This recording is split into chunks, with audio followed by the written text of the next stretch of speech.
Magandang umaga po sa ating lahat. Sa aming mga kapatid na nasa ibang bansa, sa Singapore, Hong Kong, at the same time sa Norway, in Spain. Binabati ko kayong lahat dyan. Magandang umaga po sa inyo. At kami po dito po sa Gethsemane ng San Mateo ay nangdalain para sa inyo na kami po ay lagi umaasa na kayo po ay nasa mabuting kalagayan. It is only by grace na tayo lahat po ay laging mainit sa larangan ng pag-ibig ko. Naulit ko po, magandang umaga po sa ating lahat at belated Happy Church 12th Anniversary. Amen. Pasensya na kayo, wala na kami noong panahon na yun. Pero I thank God na ang success ng ating gawain sa anniversary yun ay hindi hadlang pag wala yung lingkod, ang lingkod ng Diyos. Dahil ang Diyos, siya rin po ang kumikilos sa mga mananampalataya saan man tayo. Sa libro ni Genesis chapter 2, sa libro ni Genesis chapter 2, verse 7 and 8. 7 and 8. Basahin natin sabay-sabay ng Genesis chapter 2, verse 7 and 8. Dito po sa verse 7, go! And the Lord God formed man of the dust of the ground, and breathed into his nostrils the breath of life, and man became a living soul. 8.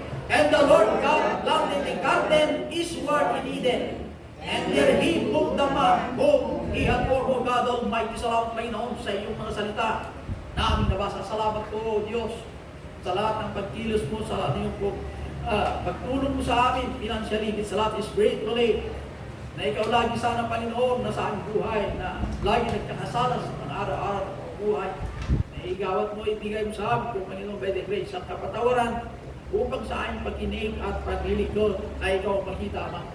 Dalain mo, Diyos, na salamat po sa 1,000th anniversary na ginamit mo ang mga kapatiran, si Brother Cesar at ang kanyang pamilya, at ganoon din po sa mga undergrade na lemon strength. Hindi po ang minsayero ko, si Reverend Anda. Hindi po, Diyos, sa preacher ko, ni Preacher Junjun, sa nagagamit ko sa salvasyon. Salamat po sa lahat ng nalangin success operation. Kay Mrs. Bernadette Carlos, sa lahat ng nanampalataya o Diyos. Salamat po, Diyos, pagdinig ko sa aming panalangin. I pray, help thy servant, Father. I am a man of nothing. I need thy power, O God, to help me to speak out thy word na ikaw makita. In Jesus Christ I pray. Amen. Lahat po magsiupo. Dito po sa ating talata 7, chapter 2 ng Genesis. Ulitin ko po sa akin. And the Lord God formed man of the dust of the ground, and breathed into his nostrils the breath of life, and man became a living soul. Ito po yung basihan itong mga saksi ni Jehovah na ang katawang ito ay ito yung soul. Nakalimutan nilang nakita yung first sentence, and the Lord God formed man of the dust of the ground. Yung ground po ay sa putik o sa labog.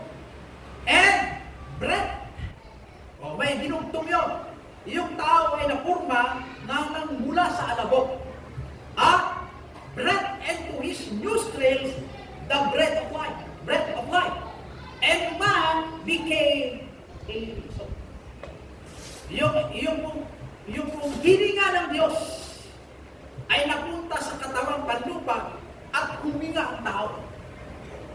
O, ang sabi ng banal na kasulatan, pag mamatay ang tao, yung hininga ni binigay ng Diyos sa katawang panlupa ay hihiwalay. Ang tawag po doon na ayon sa 1 Thessalonica ay yung soul. There is soul, body, and spirit. Magkakahiwalay po yun. Hindi nakita itong mga saksi ni Jehovah. Yung pagkahiwalay, yung katawan ito at ang yung breath of life, na ito po breath of life, na ito po yung soul. Ha? Saan patuloy, Pastor? Sa 1 Thessalonica, magkaiba ang katawan, magkaiba rin po ang soul, magkaiba rin po ang Espiritu Santo. At sabi po ng Bible, noong pong nabuhay ang laman, and the Lord in Eden, and there he put the man whom he had formed. Makinig po, ladies and gentlemen. Ang Diyos, dinala na po yung tao. Dinala, o kinuha niya yung tao at dinala sa isward ng Eden. And there he put the man whom he had formed. So, ibig sabihin, meron po umpisa ang tao. Ang tao nagmula sa alabok. Listen to me. Ang outlining po na ito ay Sunday School, ay pwede natin po ituro sa mga incoming po ng mga mananampalataya na ang tao nagmula sa alabok, na hindi ito ang kaluluwa, kundi ang katawan, panlupa, na ang nakatira dito po ay ang soul, kaluluwa. Pag tinanggal ang isang kaluluwa, itong katawan, balik sa alabok. Pero ang sabi ng Genesis chapter 2, verse 15, ang sabi po ng Bible sa 15, ng chapter 2, and the Lord God took the man and put him into the garden of Eden to dress it and to keep it. And the Lord God, 16, commanded the man, saying, of every tree of garden thou mayest freely eat. Ipinag-uutos ng Diyos na ang tao ay pwede niyang kainin ang lahat. Mayroon po sa Garden of Eden. Saan ba nakalukit ang Garden of Eden? Baka hindi pa alam. Ang Garden of Eden po ay ito yung Babylon. Ito yung Babylon. Nandito yung Saudi Arabia. Yung mula sa tubig na nagmula sa Babylon ay mayroong tatlong tubig. Ay tubig na aagos doon. Yung po, Hiddekel River. Ano ba yung isang river? Di ba ano yung mga river na yan? Hiddekel. Excuse me. Yung mga river na ginamit ng Diyos, nandito po sa eastward. Ang sabi po ng Bible sa chapter 2:15. Hiddekel sa 14. And the name of the third river. Meron pa lang unang sa 11. The name of the first river is Pison. That is which compass the whole land of Havilah, where there is gold. So, ang unang river ay Pison. Pangalawang river. And the name of the second river, verse 13, is Gihon. O the name that is compassed. Ito po yung tinutukoy na Gihon. Okay? Dito po ito po yung pangalawang river o pangalawang tubig na nagsusupply sa Garden of Eden. Ang third river ay Hiddekel na verse 14. Na nagmula sa eastward ng Assyria. Ito. Ganyan ang postura o ganyan. Ito yung Sihon, ito yung Hiddekel, ito po yung, ano yung isa? Ito yung Pison. Pero yung tatlong river, pupunta sa Garden of Eden. Ang Garden of Eden ay masaganang pagkain po doon ng mga gulay na inihanda ng Diyos para sa tao. Okay, ladies and gentlemen. Ipinag-uutos ng Diyos sa verse 15 na ang tao ay siya po ang excuse me, mamahala sa Garden of Eden, 9 sa 16. And the Lord God commanded the man, saying, of every tree of the garden thou mayest freely eat. Pwede yung kainin ang lahat ng mayroon po sa Garden of Eden. Pero sa 17, verse 17, chapter 2, but of the tree of the knowledge of good and evil, thou shalt not eat of it. For in the day that thou eatest thereof, thou shalt surely die. Nag-uutos ng Diyos, kainin ang lahat. Pero yung nasa gitna, huwag niyo pong kainin. Oras na kainin niyo, siguradong mamatay kayo.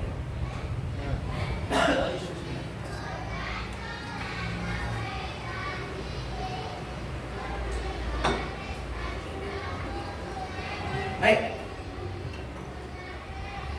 Letter A, God commanded us. Letter B, sin violated. Nagkaroon ng violation sa panig ng tao at sa Diyos. Bakit nagkaroon ng violation? Dahil po si Satan na nagmula sa taas, sa langit, sa kasi si Satan ay bumagsak. Nagkaroon ng digmaan sa langit at natalo si Lucifer na anghel. Bumagsak sa lupa. Ito naman si Lucifer, kahit talunan, tuloy pa rin ang kanyang ginagawa.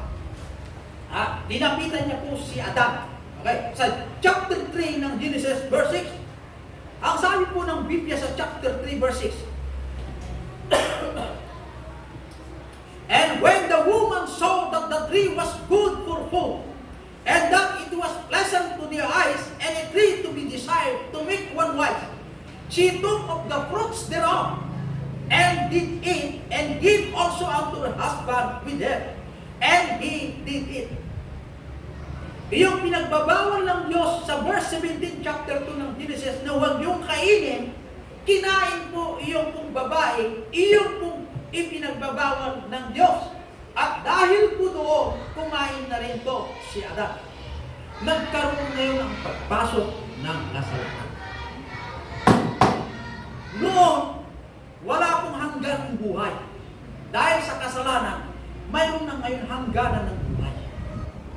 Ang ganda ang plano ng Diyos. Okay? Let us see. Dahil nagkasala ang dalawa, hindi nagmura kailanman ang Diyos. Hindi nagmura.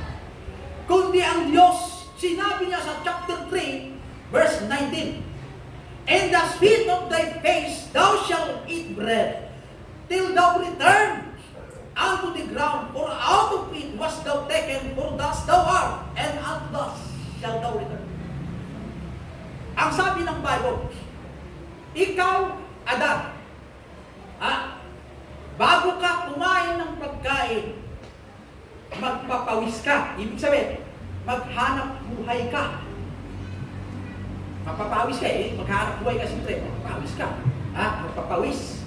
Hanggat hindi ka babalik sa pinanggalingan mo, dahil doon ka rin galing. Paliwanag ko yan. Sa Ecclesiastes chapter 3, verse 20, all go unto one place, all are of the dust, and all turn to dust again.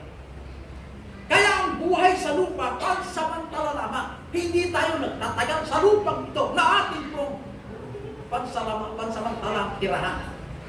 Lahat po tayo ay kahit anong oras, pwede tayong lagutan ng buhay.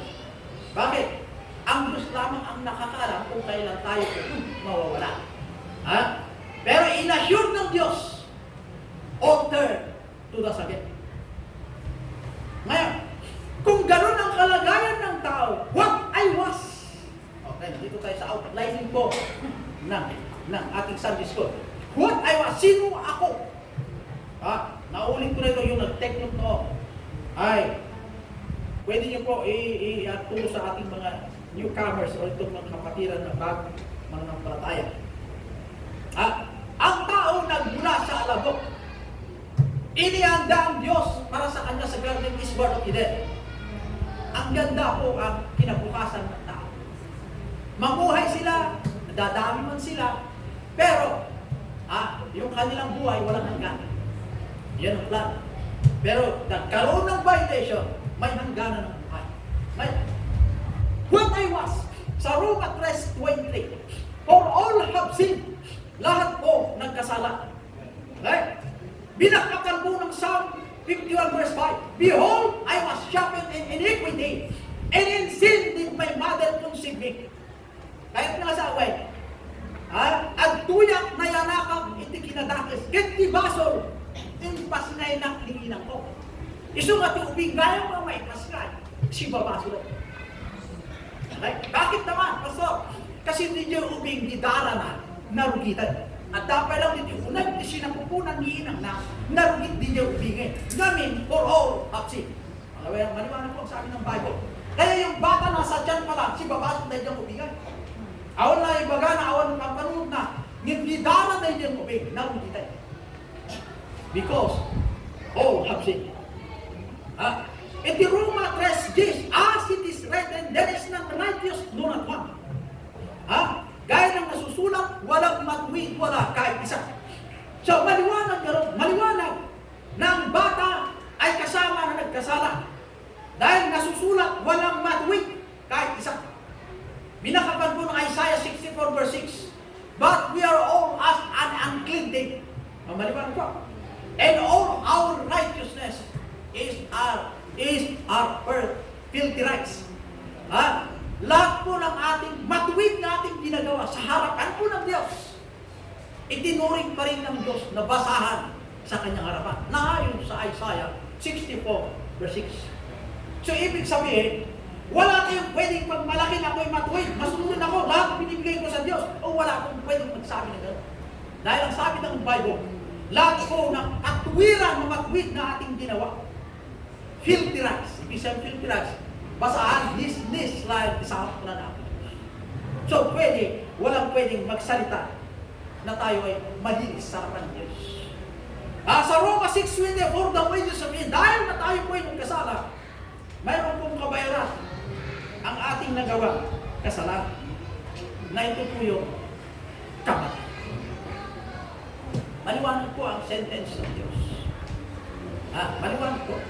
Kaya, itong mga nangangaral na, dahil po sa ating nagawang kasalanan, ano ngayon ang solusyon upang tayo po ay ma-absuelto sa ating nagawang kasalanan na sa dami naman ng ating nagawa ay hindi natin kayang baguhin ang mga ito. What I was. Sa Ephesians 2:1, I was spiritually dead. Kung gano'n ang tao, spiritually dead. Ang tao po, sa pagitan ng tao sa Diyos, ang tao na nilikha ng Diyos, yung relasyon niya sa Diyos, patay. Bundido. Kaya ang tao pala na, ang relasyon niya sa Diyos ay wala, mahirap palang gisingin yung kanyang relasyon. Dali mo ang banal na kasulatan, dadali mo sa labas. Walang gana pakinggan ng salita. Bakit? Bakit? Patay spiritually. Yung relasyon niya sa Diyos, naputo. Bakit naputo? Pinutol ng Diyos ang relasyon ng tao sa Diyos dahil ang tao nagkasala. Ang kabayaran ng kasalanan, kamatayan. Pag napatay ang katawang ito, pinag-aralan natin, babalik sa alabok dahil doon po galing.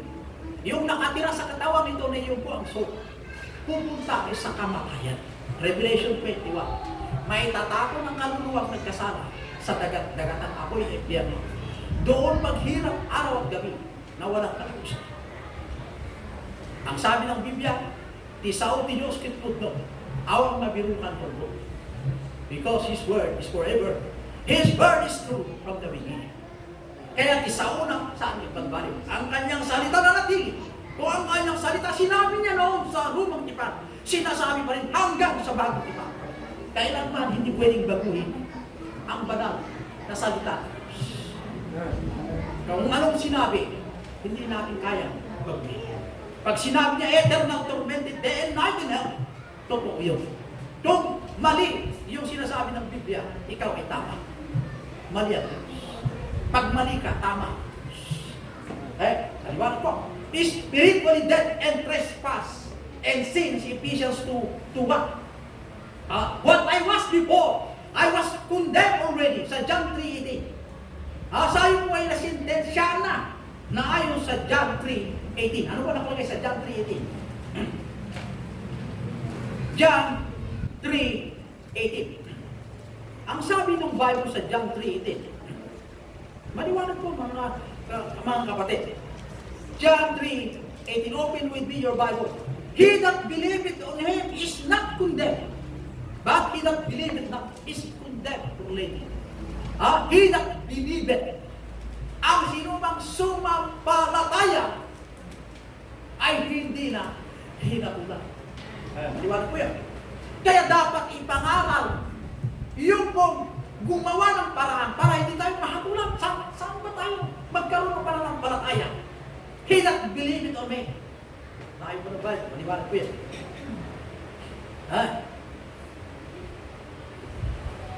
I was condemned already sa John 3:18. He that believeth on Him is not condemned. Yung Him po ay si Kristo.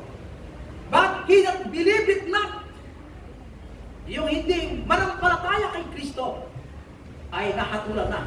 Kaya oras na ikaw po ay hindi ka manampalataya na si Kristo at siya ang tagapagligtas, nahatulan na. Hindi yung hahatulan pa lang. nahatulan na. Okay? Yung hatol nasa kanya. Okay? Naliwanag po. I was servant of sin sa Roma 5:17, 6:17. I was servant. Ako po ay alipin ng kasalanan. Alipin ng kasalanan. Sa Roma 6:17. Ibig sabihin yung alipin, sunod-sunuran. Kung anong dikta ng kasalanan, sunod-sunuran ka. Katulad po yung sigarilyo. Pag nanigarilyo ka, wala kang ganang kumain hanggat hindi ka manigarilyo. Sunod-sunuran ka yung dikta ng sigaret. Kasi na-addict ka na sa kasalanan. Ganon din po sa pag-inom ng alak. Meron yung pag-umaga niya alak. Pag hindi nakainom ng alak, hindi malakas.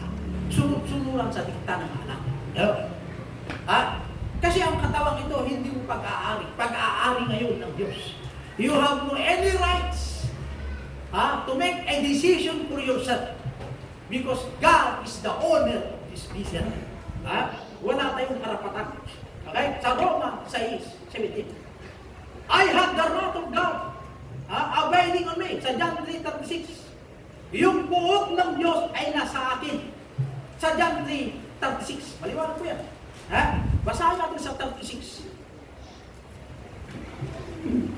He that believeth on the Son hath everlasting life. And he that believeth not the Son shall not see life. But the wrath of God abideth on him. Nung nasa Philippine Heart Center po kami, noong Mighty Domingo, nangangaral ako doon. Nagbahagi ako sa salita ng Diyos. Pag nakita ko yung misis ko, natulog na, doon ako mangangaral sa mga. Kasi yung pagitan, ganyan lang na eh. Isang kama na malaki, ang pagitan, kunti na lang. Ako naman niya. Mayroon ako na yung kwentro ko ng saksi ni Jehovah doon. Pastor, ang katawang ito ang soul. Hindi natin pag-usapan kung ito ang katawan o ang soul. Ang pinag-usapan natin ay maligtas ako din yan. Sa nakatingin lang. Yan ang pinag-usapan natin. Ito nga ang soul o hindi. Basta makinig ka. 5 minutes lang. Nakinig. Gusto mo tanggapin si Jesus Christ? Matagal mo kung tinanggap si Jesus Christ. Kailan mo tinanggap? Hindi mo matandaan. Manalangin tayo, sumunod ka sa panalangin. Opo. Sumunod to. Tawarin mo ako, patawarin mo ako.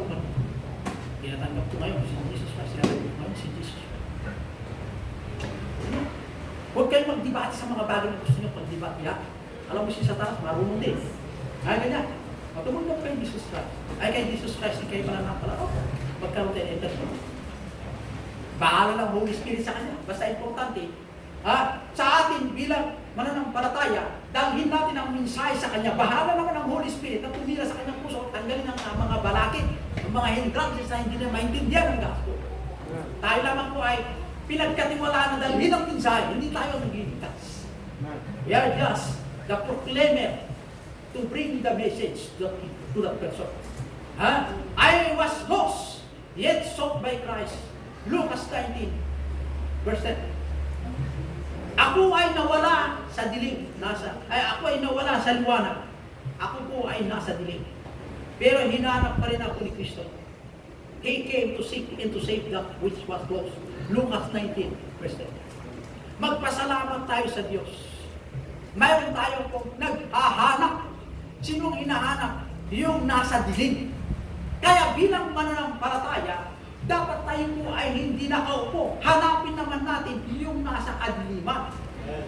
Pastor, hindi naman madilim ang sanlibutan. Ibig sabihin, yung dilim, yung hindi pa nakakilala kay Kristo na siya ang kanyang tagapagligtas sa Panginoon, yun po ay nasa kadiliman pa lang. Pag-aari ni Lucifer o pag-aari ni Satan, na ito ay dapat natin pong ipakilala na mayroon pong magandang liwanag na nagmula sa atin dahil si Kristo ay nasa atin. Hello, are you with me? Amen. I was lost. Ako ay nawala sa liwanag. Nandun ako sa dilim. Pero hinanap pa rin ako ni Kristo. Lucas 19:10. He came to seek and to save that which was lost. I was headed for the lake of fire. Revelation 20 verse 15. Ako ay patutungo sa lake of fire. Yung lake of fire, yun po ay impyerno. Kaya I challenge you, members. Kaya nga naitayo ang Gethsemane Christian Baptist Church. Dahil mayroon po hell, mayroong impyerno. Yung impyerno na yan ay inihanda ng Diyos para kay Lucifer. Sa lahat ng sumunod yung gusto ni Lucifer, doon sila mapunta sa apoy ng impyerno. Bakit? Sinabi ng banal na kasulatan na doon po pupunta ang tao. Doon po maghihirap araw-gabi na walang katapusan. Iyon po ang kinabukasan, yung pong walang Kristo sa kanilang buhay. Kahit unang pangalan ko pa lang sa heart center, plano ko mangarap sa mga doktor eh. Kinusap ko yung isang doktor doon, o yung nurse. Pastor, bawal sa amin kasi mag-ipon kami ito, may mangarap. Yeah. Kaya ang ginawa ko na lang, kadadaling ko. Ang problema, hindi ko nagala yung sapatos ko. Kasi nilas ako. Yan. At yung t-shirt namin ay hindi kami nakahanda. Kasi yung kinabuka, nung Sabado kasi na yun, di ba natapos ko yung Women's Fellowship. Doon po tumitira pala yung heart attack ni Mrs. Kaya alam ko na madaling araw, alas 2, tinakbo namin dyan. Pati si Pres, wala na. Katapos dyan, hindi natin kaya, dalhin sa Tibera. Sumakay kami ng ambulans. Naiwan yung sakyan doon. Diretso ambulans sa ICU. Tibera. Kanya na, tira. Kaya, pagdating naman hindi natin kaya, kami lang doon. After 4 months, papunta ko, heart center. Kaya wala yung bumalik na lumang. Pagbalik ko na ito, darling ko si Will, nasabi kasi ni Mrs. Kausapin ko si Bless sa panghuli ko sa kanya. Sabi ko, hindi ko mamatay. Hindi ko sabi ko lang si Bless. Ayan, kinausap ko yung bigyan ko, inumtahan ko si Bless ito. Namatayan kami naman, yung may-ari ng lupang ito, namatay. Kaya ang ginawa ko, dumilit siya ako sa San Antonio. Binisita ko na yung antiko doon. Nagkiramay. Minsan, di ako nagtatagal. Bakit? Yung misis ko nasa ICU. We are now preparing to Heart Center Manila. Biyahe kami ngayong gabi. Ganyan ko ang nangyari mga kapatid. Kaya, mula doon, namatayan kami. Inahan ko si Glenn. Kaya hindi ako nakanda. Walang dalang sapatos na. Ha? Kaya, nung pumunta kami doon ko na-realize na dapat niyan din yung sapatos kung yung damit. Pero Bible mayroon ako. Ang hindi ko nakalimutan ay dali ng Bible. Dala ko ang Bible. Malili ng armas sa amin. Dahon yung Bible. Alak doon, maraming tumanggap kay Kristo na kanilang tagapagligtas at Panginoon. Kahit kanyang sekta, ano sekta ka, ganyan, taga-saan kayo, Bulacan. Ikaw naman, taga-Cavite. Ikaw naman, Bulacan. Ikaw naman, Bisaya, Leyte. I share to them. Habang natutulog. I think kung bilahin ko nasa 15 na at tumanggap, profess, receive Jesus Christ being your personal Savior. Ang kamali ko po doon, nung pumunta sa akin po yung isang pare, dapat kinausap ko yung pare na sana, mangaral sa baba. Inisip ko wala ako sa patos.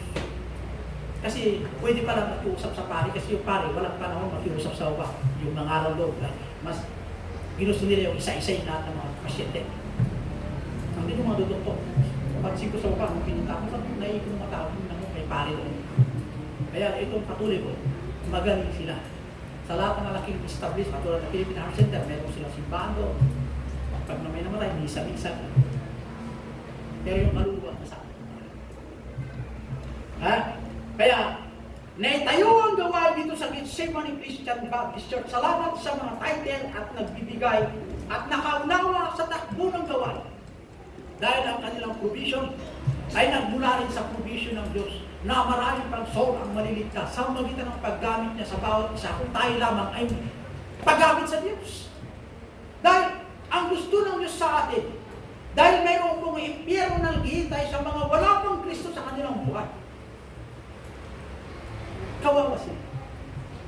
Pero may heart center, saan ka nagsisimba, ganito. Ikaw ba'y Kristiyano? Opo, Kristiyano na rin ang kami. Sa lahing kayong pupunta. 100% I'm hindi sure. Magaling si Seta. Kristiyano ka? Yes. Pag kunang Kristiyano ka, paano lang yun? Kristiyano kasi meron kami religion.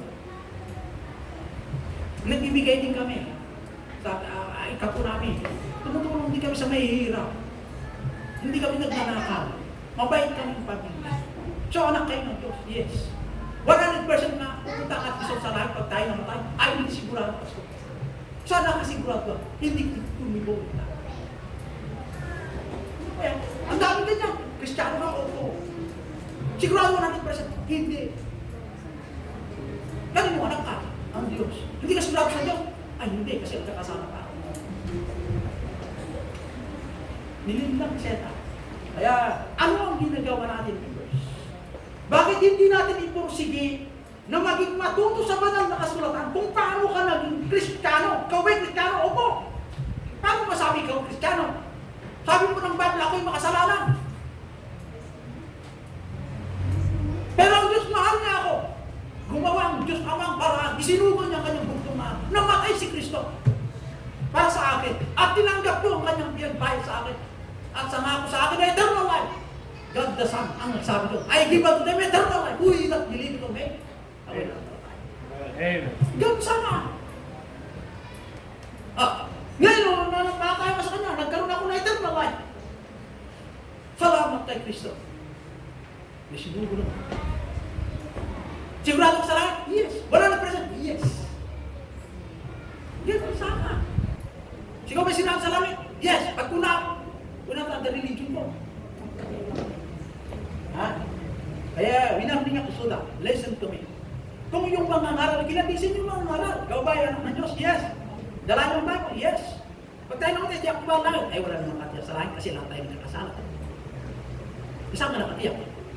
Halika dito, saan tayo punta? Hindi ko alam, saan ka? Hindi ko pwedeng ganyan. Halika dito, saan tayo punta? Sa langit. Oh, amen. Alam ba saan punta sa langit? Yes. Nasaan sa Bible yun? Eh, sabi yun ng Bible. Oh, yan.